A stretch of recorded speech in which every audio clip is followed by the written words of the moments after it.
Hello everyone, स्वागत है आपका हमारे यूट्यूब चैनल प्रभु कुशवाहा ट्यूटोरियल में। विटामिन के अंतर्गत आज हम बात करेंगे जल में घुलनशील विटामिन सी और वसा में घुलनशील विटामिन ए, डी, ई, के बारे में। मतलब आज हम 5 विटामिन के बारे में पढ़ने वाले हैं। तो चलिए इन्हें स्टार्ट करते हैं। सबसे पहले हम बात करेंगे विटामिन सी के बारे में। तो अगर विटामिन सी की बात की जाए तो इसका रासायनिक नाम क्या है, इसकी कमी से कौन कौन सी बीमारियां होती हैं और इससे रिलेटेड इंपॉर्टेंट फैक्ट क्या हैं जो हमारी एग्जाम के पर्सपेक्टिव से इंपॉर्टेंट है, उन्हें डिस्कस करते हैं। तो विटामिन सी का जो रासायनिक नाम है, विटामिन सी का जो रासायनिक नाम है वो है स्कारबिक एसिड, मतलब इसे स्कारबिक एसिड कहा जाता है। और विटामिन सी की कमी से जो हमें डिसीज होती है उसे कहते हैं स्कर्वी। तो रासायनिक नाम स्कारबिक एसिड है, डिसीज स्कर्वी। और स्कर्वी क्या है, मसूड़ों से, गम्स से ब्लीडिंग का होना, ये स्कर्वी का एक जो है प्राइमरी जो है लक्षण है। अगर सोर्स की बात करें तो जितने भी साइट्रस फ्रूट है यानी खट्टे फल हैं वो बहुत अच्छे रिच सोर्स माने जाते हैं विटामिन सी का। इसके अलावा आप देख रहे हो गूसबेरी जो आंवला है, आंवला एक बहुत अच्छा सोर्स माना जाता है विटामिन सी का। तो बहुत अच्छा सोर्स आंवला है। और ये एक हीट सेंसिटिव विटामिन है। हीट सेंसिटिव विटामिन का क्या मतलब है कि जब भी हम विटामिन सी को गर्म करेंगे, यानी जिसमें भी विटामिन सी पाया जाता है, अगर हम उन चीजों को गर्म करते हैं तो ये विटामिन हमारा नष्ट हो जाता है, डिस्ट्रॉय हो जाता है। ये विटामिन जो है हमारे शरीर में जो है स्टोर नहीं होता है। एक हीट सेंसिटिव है, दूसरा ये हमारे बॉडी में कहीं भी स्टोर नहीं होता है, इसे हमें फूड के रूप में ही जो है इनटेक करना पड़ता है। और यह विटामिन घावों को भरने में मदद करता है। घावों को भरने में कैसे मदद करता है? यह कोलेजन तंतु, कोलेजन फाइबर और इंटरसेलुलर मटेरियल, अंतराकोशीय पदार्थ बनाने में सहायता करता है। और ये दोनों पदार्थों की सहायता से हमारे वुंड्स को फिल कर देता है। इसका मतलब अगर आपकी बॉडी में विटामिन सी की कमी है तो आपके घाव, वुंड्स बहुत जल्दी नहीं भरने वाले हैं। चलिए बढ़ते हैं अगले विटामिन की ओर। अगला विटामिन है हमारा ए। अगर विटामिन ए की बात करें तो विटामिन ए का जो रासायनिक नाम है वो है रेटिनॉल। विटामिन ए का जो रासायनिक नाम है वो रेटिनॉल है। और इसकी कमी से कौन सी बीमारियां होती हैं? तो विटामिन बी की कमी से हमें होती है नाइट ब्लाइंडनेस। विटामिन ए की कमी से हमें होती है नाइट ब्लाइंडनेस। नाइट ब्लाइंडनेस को अपन रतौंधी भी कहते हैं या इसे बोला जाता है नेक्टोलोपिया। तो हमने देखा विटामिन ए का रासायनिक नाम रेटिनॉल है और इसकी कमी से जो डिसीज होती है उसे नाइट ब्लाइंडनेस या रतौंधी कहते हैं। इसके अलावा इसकी कमी से जीरोप्थैल्मिया होता है। जीरोप्थैल्मिया क्या है? एक ऐसी डिसीज है जिसमें आपका जो है आंसू नहीं बनते, आपका कॉर्निया जो है वो सूखने लगता है। और एक और बीमारी है जिसे कहते हैं केरेटोमलेशिया। तो हमने देखा विटामिन ए का वैज्ञानिक नाम जो है, रासायनिक नाम जो है वो रेटिनॉल है। और इसकी कमी से में रतौंधी होता है, जीरोप्थैल्मिया डिसीज होता है और आपका केरेटोमलेशिया होता है। अगर बात करें इसके सोर्स की तो जितने भी आपके येलो ऑरेंज वाले फ्रूट होते हैं उन सब में ये बहुत रिच क्वांटिटी में पाया जाता है। जैसे आप देख सकते हो कैरेट, कैरेट में विटामिन ए बहुत बढ़िया पाया जाता है। फिश लीवर ऑयल में विटामिन ए पाया जाता है और पपैया, इन सभी में जो है विटामिन ए पाया जाता है। इसीलिए बोला जाता है कि अगर आपको अपनी आंखें अच्छी करनी है तो ग्रीन वेजिटेबल्स खाइए, क्योंकि ग्रीन वेजिटेबल में विटामिन ए होता है। पपैया और कैरेट्स में भी बहुत अच्छा विटामिन ए का सोर्स पाया जाता है। विटामिन ए का जो संश्लेषण होता है, सिंथेसिस होता है, वो किससे होता है? कैरोटीन से। विटामिन ए का संश्लेषण जो है कैरोटीन से होता है। आपको पता होना चाहिए कि जितने भी आपके जो येलोइश रेड वाले पदार्थ होते हैं, जैसे आपका पपैया हो गया, कैरेट हो गया, तो इनका जो येलो कलर हो रहा है, येलो रेड वाला जो कलर है, ऑरेंज जो कलर है, वो कैरोटीन के कारण है। तो कैरोटीन से इनका निर्माण होता है और ये एक ऐसा विटामिन है जो हमारे लीवर में भी स्टोर रहता है।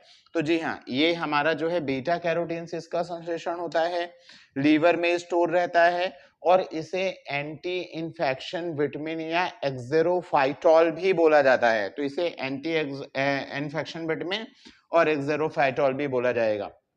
जल्दी से क्विक रिवीजन करते हैं। विटामिन ए का केमिकल नेम है रेटिनॉल, नाइट ब्लाइंडनेस यानी रेतौंधी और इसी को नेक्टोलोपिया भी बोलते हैं, जीरोप्थैल्मिया, केरेटोमलेशिया इंपॉर्टेंट डिसीज हैं जो इनकी कमी से होती हैं। सोर्स कैरेट है, फिश लिवर ऑयल है, milk, papaya and green vegetables है। बीटा कैरोटीन से इनका संश्लेषण होता है, ये लीवर में स्टोर रहता है और इसे एक्सेरोफाइटॉल या एंटी इन्फेक्शन विटामिन भी कहा जाता है। हमारा जो नेक्स्ट विटामिन है वो है विटामिन डी। अगर विटामिन डी की बात करें तो इसे सनशाइन विटामिन या हार्मोन विटामिन भी बोला जाता है, क्योंकि ये जो है सनलाइट से हमें जो है प्राप्त होता है। तो विटामिन डी के अगर रासायनिक नाम की बात करें तो जो विटामिन डी का रासायनिक नाम है वो है कैल्सीफेरॉल। कैल्सीफेरॉल या जो इसका जो है रासायनिक नाम है। और इसकी कमी से जो डिसीजेस हो रही हैं तो डिसीजेस कौन सी हैं? तो विटामिन डी की कमी से हमें होता है rickets, osteomalacia and osteoporosis. Vitamin D की कमी से प्राइमरली 3 बीमारियां होती हैं, रिकेट्स, ऑस्टियोमलेशिया एंड ऑस्टियोपोरोसिस। जो रिकेट्स है वो होता है चिल्ड्रन में, यानी ये जो है किस में हो रहा है? ये जो है बच्चों में होने वाली बीमारी है। ऑस्टियोमलेशिया आपका एडल्ट्स में होने वाली बीमारी है। इंपॉर्टेंट सोर्स की बात करें तो आपका फैटी फिश, जैसे आपकी वसा वाली जो मछलियां जैसे सैल्मन हो गई, सार्डिन्स हो गई, है ना, तो इनमें जो है बहुत रिच क्वांटिटी में विटामिन डी पाया जाता है। इसके अलावा fish liver oil, egg, milk, sunlight और ईस्ट में भी आपका विटामिन डी पाया जाता है। विटामिन डी बेसिकली चार प्रकार का होता है, 5 प्रकार का होता है, जिसमें से पहला है D1। तो D1 जो है ल्यूमिस्ट्रॉल और आर्गो कैल्सीफेरॉल दोनों के 1:1 के रेशियो में, कितने के रेशियो में मिलते हैं? 1:1 के रेशियो में जब ये मिलते हैं तो उनके मिलने से बनता है। तो हमने देखा जो ल्यूमिस्ट्रॉल और एर्गो कैल्सीफेरॉल मिलेंगे तो कौन सा विटामिन बनेगा? तब बनेगा आपका विटामिन D1। तब आपका विटामिन D1 बनेगा। अगर बात करें D2 की तो विटामिन D2 को ही बोला जाता है आर्गो कैल्सीफेरॉल और विटामिन D3 को बोला जाता है कोली कैल्सीफेरॉल। विटामिन D4 जो है वो डाई हाइड्रो आर्गो कैल्सीफेरॉल और विटामिन जो D5 है उसे साइटो कैल्सीफेरॉल बोला जाता है। और जैसा कि हमने बताया कि इसे ही क्या बोला जाता है? आपका हार्मोन्स विटामिन भी बोला जाता है। तो कई बार एग्जाम में विटामिन डी का रासायनिक नाम ना पूछकर इनके टाइप्स के रासायनिक नाम पूछे गए कि D3 का रासायनिक नाम क्या है, D2 का रासायनिक नाम है। तो आपको ये भी याद करना पड़ेगा कि विटामिन D1 जो है वो ल्यूमिस्ट्रॉल और एगोकैल्सीफेरॉल का 1:1 1 के अनुपात में मिक्सचर है। D2 अर्गोकैल्सीफेरॉल है, D3 कोलिकैल्सीफेरॉल है, D4 डाई हाइड्रो अर्गोकैल्सीफेरॉल और D5 जो है साइटोकैल्सीफेरॉल है। अब बात करें अगर विटामिन ई की तो विटामिन ई का जो रासायनिक नाम है वो है आपका टोकोफेरॉल। विटामिन ई का रासायनिक नाम क्या है? टोकोफेरॉल। और इसे ब्यूटी विटामिन या सौंदर्य विटामिन भी कहा जाता है। विटामिन ई हमारे ह्यूमन बॉडी में फर्टिलिटी के लिए बहुत इंपॉर्टेंट होता है। तो जब ये फर्टिलिटी के लिए इंपॉर्टेंट है तो इसकी कमी से कौन सी बीमारी होगी? तो आपका जो है स्टैलिटी यानी बांझपन, इसकी कमी से होने वाली एक प्रमुख बीमारी है। जो विटामिन ई है एक एंटीऑक्सीडेंट है। ये एंटीऑक्सीडेंट का भी काम करता है। जो फ्री पार्टिकल्स होते हैं हमारी बॉडी में, जो मुक्त कण होते हैं, उनको उनसे होने वाले नुकसान को से हमारे सेल्स को ये क्या करता है? बचाता है। तो हमने देखा कि विटामिन एक शक्तिशाली एंटीऑक्सीडेंट है जो मुक्त कणों से होने वाले नुकसान से हमारी कोशिका को बचाता है। इस प्रकार हमारे ये इम्यून सिस्टम डेवलप करता है और हमारी त्वचा यानी स्किन, आईज और ब्लड के लिए बहुत ही इंपॉर्टेंट होता है। अब चलते हैं अपने लास्ट विटामिन की ओर जो है आपका विटामिन के। अगर बात करें विटामिन के की तो विटामिन के का जो रासायनिक नाम है वो है फिलोक्विनोन। फिलोक्विनोन इसका रासायनिक नाम है और एक बहुत ही इंपॉर्टेंट विटामिन है। इस विटामिन की कमी से ब्लड क्लॉटिंग नहीं होती, खून के थक्के नहीं जमते हैं।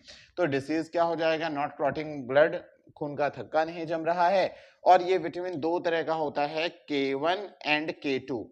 Vitamin K1 is known as phylloquinone, इसे फाइलोक्विनोन कहते हैं। और विटामिन B2 जो है वो मीनाक्विनोन के नाम से जाना जाता है। तो ये हो गए आपके जो है 5 विटामिन जिस पे आज हमने डिस्कस किया है।